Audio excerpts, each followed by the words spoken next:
Oi, pessoal! Já pararam para pensar que os dados de vocês têm uma história secreta para contar?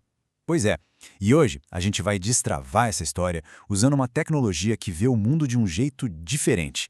Não como tabelas, mas como uma grande teia de conexões. Pensa comigo, a maior parte da informação que a gente guarda está organizada em linhas e colunas, sabe? Tipo uma planilha. É organizado, sim, claro. Mas as conexões, o contexto, a narrativa de verdade, isso muitas vezes se perde no meio do caminho. De um lado, a gente tem esse mundo plano das tabelas, tudo rígido, ordenado. Do outro a gente tem o mundo real, que é uma verdadeira teia de conexões. É assim que as coisas funcionam de verdade, né? Pessoas conhecem outras pessoas, lugares se conectam a eventos, ideias se ligam a outras ideias, e os bancos de dados de grafos nasceram justamente para espelhar essa realidade. Ok, vamos mergulhar um pouco mais nisso. Para a gente entender por que os grafos são tão poderosos, primeiro a gente precisa dar uma olhada nas limitações do modelo tradicional. Agora, olha que interessante o que está nessa tela. A frase, sozinha, parece uma baita conquista, né? Uma pessoa que perdeu peso. Mas e se o contexto fosse um urso que acabou de atacar alguém? Tá vendo? Sem os relacionamentos, sem o contexto, um dado não só pode ser inútil, como pode enganar completamente. E é exatamente esse problema que os grafos vêm para resolver. Então, vamos lá, chega desse mundo plano das tabelas, vamos entrar no mundo dinâmico das conexões e entender como é que os bancos de dados de grafos dão pra gente essa perspectiva totalmente nova. A definição, no fundo, é bem direta. Em vez de focar só nas coisas, um banco de dados de grafos dá a mesmíssima importância para como essas coisas estão conectadas. Sabe? Os relacionamentos não são um cálculo que a gente faz depois, não. Eles são parte fundamental da estrutura desde o comecinho. E tudo se resume a esses 3 bloquinhos de construção. Primeiro, a gente tem os nós, que são as entidades, uma pessoa, um produto, uma conta bancária, qualquer coisa. Depois, vem os relacionamentos, que são as setas, as conexões que ligam esses nós. Conhece, comprou, transferiu para. E por fim, as propriedades, que são os detalhes que descrevem tanto os nós quanto os relacionamentos, tipo nome, idade ou a data de uma transação. Simples assim. E essa imagem aqui ilustra perfeitamente como tudo se encaixa. A gente vê nós de pessoas, nós de empresas e os relacionamentos que conectam eles. Trabalha em, conhece. É uma forma muito mais humana, muito mais intuitiva de representar a informação. Parece quase que a gente está desenhando um mapa mental dos nossos dados. Bom, ter um modelo bonito para olhar é ótimo, mas o poder de verdade aparece quando a gente começa a fazer perguntas complexas para esses dados. E essa é a pergunta de $1 milhão. Se os relacionamentos são tão importantes, como é que a gente interage com eles? Como a gente faz uma pergunta tipo, me mostra todos os amigos dos meus amigos que gostam de um filme que eu também gosto? E aqui a gente vê a diferença gritante. À esquerda, num banco relacional, a gente precisaria de uma consulta em SQL super complexa, cheia de joins, que ficam juntando um monte de tabela diferente. É complicado, é difícil de ler. Agora, olha para a direita. Essa é a linguagem Cypher, usada por bancos tipo o Neo4j.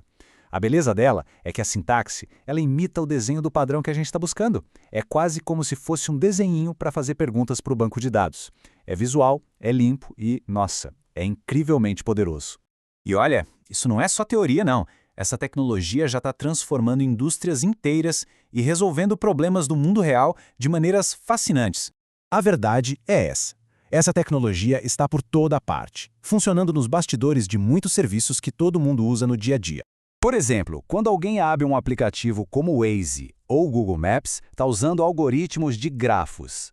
Cada cruzamento é um nó, cada rua é um relacionamento com propriedades, como distância ou trânsito em tempo real. O aplicativo, então, calcula o caminho mais curto nessa rede gigantesca de conexões.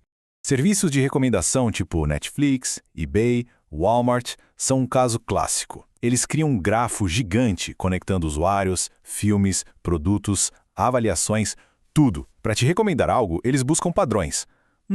Pessoas que gostaram dos mesmos filmes que esse usuário aqui também gostaram deste outro filme. Agora, talvez um dos usos mais impactantes seja na detecção de fraudes. Os bancos usam grafos para encontrar padrões suspeitos que seriam quase impossíveis de ver em tabelas. Coisas como pagamentos circulares, sabe? Onde o dinheiro sai e volta para a mesma pessoa por uma rede de contas. Ou várias contas diferentes que, na verdade, compartilham o mesmo endereço, o mesmo telefone. O grafo simplesmente acende uma luz em cima dessas conexões ocultas. E a lista não para. Os grafos foram fundamentais na investigação dos Panama Papers para mapear o fluxo de dinheiro. Foram usados na pesquisa da vacina da Covid-19, otimizam cadeias de suprimentos globais, protegem redes de computadores. Sério, o alcance é imenso. Mas além de ser um jeito mais intuitivo de modelar os dados, tem uma vantagem técnica gigantesca que faz dos grafos a escolha certa para dados conectados: a velocidade. Então, o pulo do gato é o seguinte: para encontrar um amigo de um amigo num banco relacional, o sistema tem que fazer buscas e combinações enormes, os tais joins, em tabelas gigantescas. E isso custa muito para o computador. Já um banco de dados de grafos, ele não precisa procurar a conexão, porque ela já existe. Ele simplesmente caminha pelo relacionamento de um nó para o próximo. É uma abordagem fundamentalmente diferente. E o resultado dessa diferença? Bom, consultas que poderiam levar minutos, ou até horas, num sistema tradicional, são executadas em milissegundos num banco de grafos. Para aplicações em tempo real, como detecção de fraude ou recomendações, essa velocidade não é só uma melhoria, é transformadora.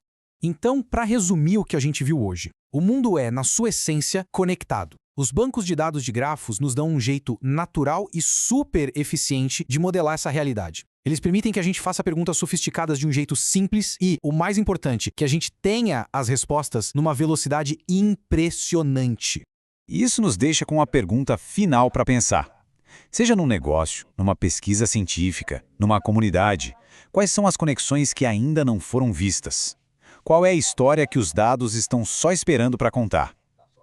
A resposta pode muito bem estar no poder dos grafos.